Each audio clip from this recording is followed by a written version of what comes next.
time unite. I'm here with the Graham family. Got my mom, got my niece, and her friend Emma.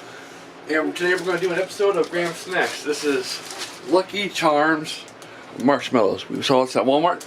And we decided, yes, we are going to get these a try. And they are shaped just like Lucky Charms.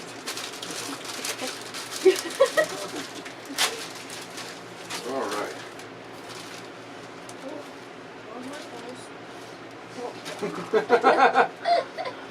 Alright, let's see if they taste just like the cereal. Yep. Yeah, it's some marshmallows. Like just normal. Normal marshmallows? Yeah. I mean, marshmallows are good, but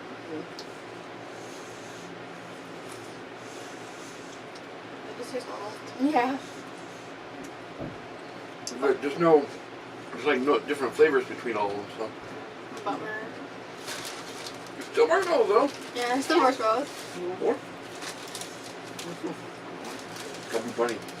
Oh my gosh, don't even bring that back up. I have too many memories of that. Oh my gosh. I think I did it with you one time.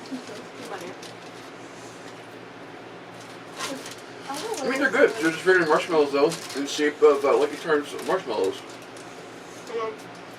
I give it a 4 because I think it'd be better if they all had different tastes, but I mean, they're still marshmallows, so. Right. I'm in agreement. 4 out of 5. You can't go wrong. Try it. I'm sure it's something you can just decorate with, whatever, or just eat them as a snack. They have actually drizzled with something here, but yeah. Anyway, we'll see you on the next episode of Graham Snacks.